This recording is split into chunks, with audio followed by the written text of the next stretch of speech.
Hello বন্ধুরা, কেমন আছেন? আশা করি সবাই ভালো আছেন। বন্ধুরা, সিলেটে চলছে পরিবহন ধর্মঘট, আর তার জেরেই এবার ভোগান্তিতে ভুগতে হচ্ছে সাধারণ জনগণকে।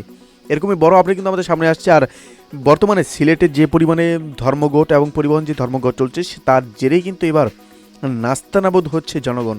এরকমই কিন্তু বড় আপডেট কিন্তু আমাদের সামনে আসছে, আমরা বিস্তারিত আলোচনা করব। তার আগে আপনি যদি এই চ্যানেলে নতুন থাকেন অবশ্যই চ্যানেলটি সাবস্ক্রাইব করে আমাদের পাশে থাকুন এরকম নিত্য নতুন রাজনৈতিক এবং সর্বশেষ আপডেটগুলি সবার আগে পাওয়ার জন্য। বন্ধুরা, গ্যাস সংকট নিরসন সহ 4 দফা দাবিতে সিলেটে অনির্দিষ্টকালে পরিবহন ধর্মঘট চলছে কিন্তু। আর এই ধর্মঘটের ফলেই এবার স্থবির রয়েছে পুরো সিলেট। রাস্তাঘাটে যানবাহন একদম নাই বললেই চলে বা নেই বললেই চলে। এতে করে চরম ভোগান্তিতে পড়ে যাচ্ছে সাধারণ যাত্রীরা। এদিকে সমস্যা সমাধানে বেলা 2টোয় আন্দোলনকারীদের সঙ্গে বৈঠক দেখেছেন সিলেটের জেলা প্রশাসক।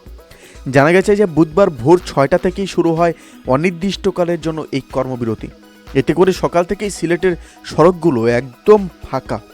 বিচ্ছিন্নভাবে কিছু যানবাহন, হাতে গোনা কিছু যানবাহন চলাচল করছে, যেগুলো কিন্তু লোকাল যানবাহন। তবে সিলেট থেকে দূরপাল্লার কোনো যাত্রীবাহী বাস ছেড়ে যায়নি। বিভিন্ন পয়েন্টে পরিবহন শ্রমিকরা পিকেটিং ও স্লোগান দিয়ে মিছিল করছেন, যাতে কোনো প্রাইভেট গাড়ি কর্মবিরতির আওতামুক্ত থাকলেও অনেক স্থানে সেগুলোকেও চলাচলে বাধা দেওয়ার কিন্তু বাধা যেন দিতে পারে। যদি প্রাইভেট কোনো গাড়ি বা যে কোনো বড় গাড়ি যেগুলো অনেক যাত্রীকেও যদি নিয়ে ট্রান্সপোর্ট করে, তাহলে কিন্তু অবশ্যই সেই বাসগুলোকেও কিন্তু আটকে দিচ্ছে এই স্লোগানকারীরা।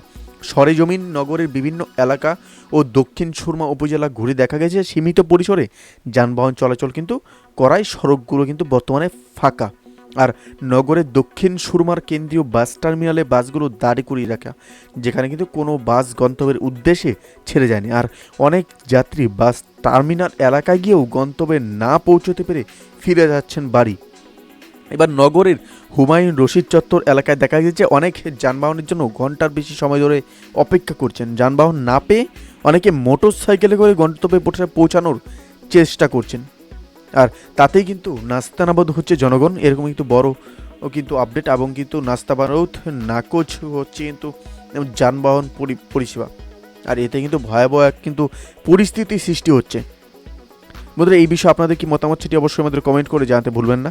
আমাদের অবশ্যই এই বিষয়ে, এই ধর্মঘট বিষয়ে, যাত্রীদের নিয়ে বর্তমানে যে ধর্মঘট চলছে পরিবহন সম্বন্ধে, যা বাসগুলি কি অবশ্যই চলা দরকার বা এই ধর্মঘট তুলে ফেলা দরকার, আপনাদের কি মনে হয় আমাদের অবশ্যই কমেন্ট করতে ভুলবেন না।